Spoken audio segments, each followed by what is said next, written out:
Morning everybody. We're going to continue with this table today, and I have used the paint from Laura at Rustic and this is called the linen color. And so we've done the base and we've done the table. I've done 2 coats, and it really has given me a good shabby chic look. So the next step after doing 2 coats on my table and my base is I'm going to start sanding it. And I have a 5X 220 Norton sanding pad. It's just a little thing you can hold in your hand. So all I'm going to do is I'm going to start sanding. As you can tell, I'm sanding enough so I can take off some of this paint because I really want to show my edges. The shabby chic look is really what I'm looking for. Pull my stuff around here. So I'm just going back and forth because really what you want to do is just get rid of the chalkiness, which there's really not much. I can rub my hand on it and you don't see any chalk at all. So, but I really like how it's coming off and how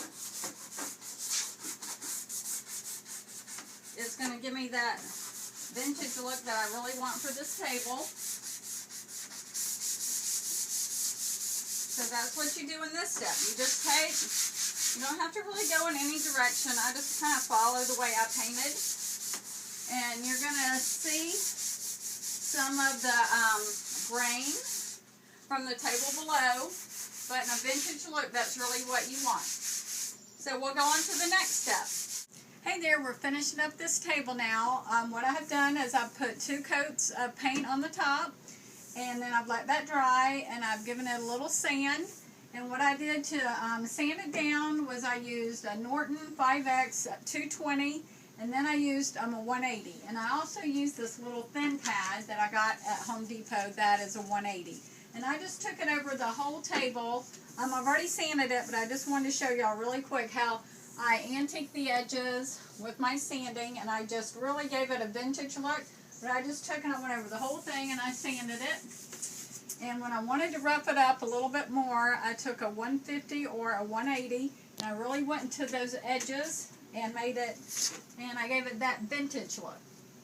And then when all your sanding is done, take a t-shirt rag and wipe it off really good so you get all the dust off. You won't have any chalk residue, but just get all the dust off and use just a t-shirt laying around the house or a t-shirt rag and just wipe everything off. And the little brush that I'm about to use to put the Tough Top on, and this is Tough Top by Rustic, and Laura makes this, Laura from Rustic, and she is located at the Woodstock Antique Market in Acworth, Georgia. And she has a great section in the back of the antique market. I think she has about 3 or 4 booths there. So you can go and see all her colors and her paints. But today that's the paint that I'm using. And to put on the Tough Top, it's just a clear coat since this table is probably going to get a lot of use. And so this is her paint, which you have seen. And this is her Tough Top. I just shake it up. And then I have a little salsa plastic jug from around the house, so I'm just going to squirt it into that.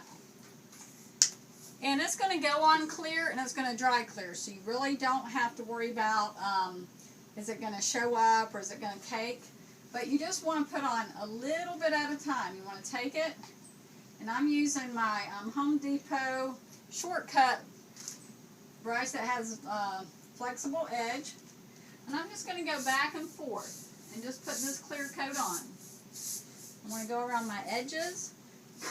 I want to get where my tabletop comes together. So you just want to go back and forth over the whole table.